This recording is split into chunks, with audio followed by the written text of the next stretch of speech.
bet you guys didn't know that Porsche's pretty sad EV history goes back way before anybody watching this video was even born. I've made a video about Porsche's first ever electric car, which was made like 135 years ago by the one and only Ferdinand Porsche. And it had quite an interesting name. It was the Edgar Lonhead C2 Phantom. I have no idea if I said that right, so somebody please tell me in the comments if I did. Porsche's EV goals, just like a lot of other manufacturers, are not looking too good right now. Porsche was one of the companies who had to push back their EV goals because they previously claimed that they were just too unrealistic. And it sucks for the company, but it doesn't really suck for us. Now, throughout this video, I'm going to give you guys a brief little history lesson. I'm going to tell you guys why Porsche struggling with EVs is actually good for us, and I'm going to tell you guys about a couple future models that could be coming out. And if you guys are enjoying this video so far, make sure to subscribe because literally 99% of you guys are not subscribed. Let's get this going. Like I previously mentioned, we got to go back almost 125 years to see Porsche's really true first electric car. Obviously, we came a really long way from this weird wagon looking thingy to having a beautiful Taycan Turbo S and the Macan electric. So the technology has greatly improved over the last 130 years, but sadly, like I said, this technological improvement wasn't really enough to sway over customers. Porsche's early electric cars were pretty reminiscent of the early cars of that era. Most of them were pretty simple, you know, just like how those early cars had simple motors. These electric cars had pretty simple electric motors also, and most of them really did just look like a wagon, you know, typical horse-carried wagon, but these are horseless. So yeah, honestly, after looking a little bit more into Ferdinand Porsche, it seemed like this guy was really like fascinated with electricity.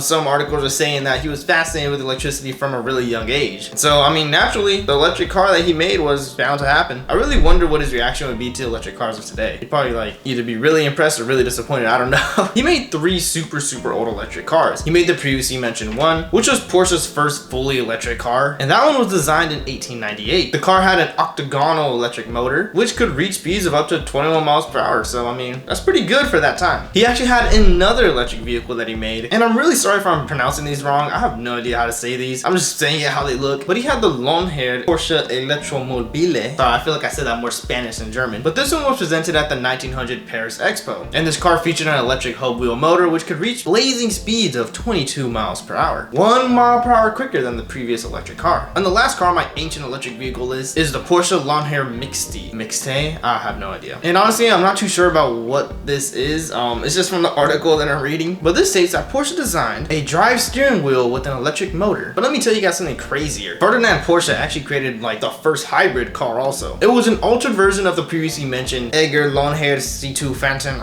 I don't know how to pronounce that, but it was a reworked version of that. And this one actually had a really cool name. This one was the Semper Vivus. I don't know what that means, but that's what it was called. This one was a Ferdinand called a Mixte. And this electric setup is kind of similar to what Honda is doing now. Obviously, Honda is more refined, but this 100-year-old strategy had a combustion engine which acted as a generator for an electric motor. And I mean, that's pretty cool. This is all happening decades before Ferdinand actually founded Porsche, which happened around 30 years after these cars were created. But that's where we get to the present day. I feel like the golden age of electric vehicles was about 4 to 5 years ago. Nowadays, manufacturers just can't seem to keep up. It doesn't matter how great you are. Porsche is included in this mix. Customers all over the world have seen how much these cars depreciate, how pricey some of their insane repair costs can be. And sadly, a lot of people just aren't buying into the electric craze anymore. So what sucks for Porsche could actually be pretty cool for us. Like I said earlier, Porsche basically canceled its EV goals. It has suspended them indefinitely, so they don't know when they'll get back on track. But poor EV demand has given us something pretty cool. About a week ago, Porsche announced that they will be putting internal combustion engines in not only the Taycan, but they also put a gasoline-powered engine in the new generation of the Macan, which originally was going to be all electric. The Taycan was a beautiful car. Sure, it was electric, but that car looked amazing. And it's really one of the only electric cars that I would actually get. But I'm also curious on where a hybrid or gasoline-powered Taycan would stand on Porsche's hierarchy. Because at one point, would somebody get a hybrid Taycan over a hybrid Panamera? But I mean, to be honest, I think the Taycan looks better than the Panamera. No offense to any Panamera owners out there. And with the Macan, a lot of people are very hit or miss on the design. Personally, I don't think it's ugly. I mean, I've seen a couple in person and they look a lot better in person than they do in the pictures. I feel like in the pictures they just look like a giant weird SUV thingy.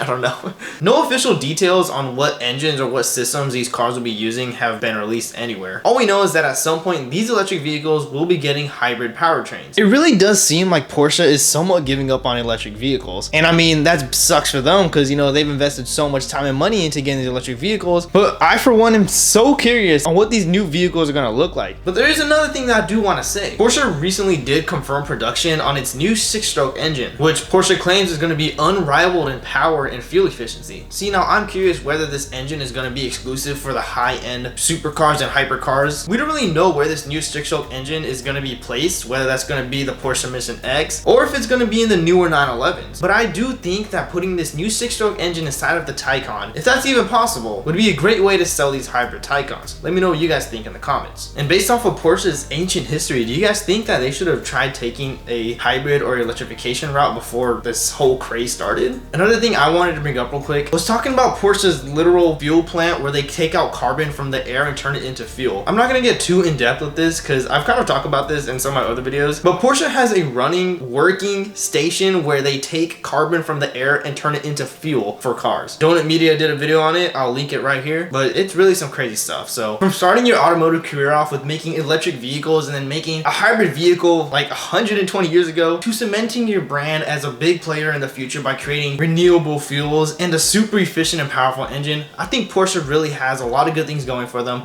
and I think they will be here for a long time. Let me know in the comments what you guys thought about this video. Thanks for watching. Please subscribe, and I'll see you guys later.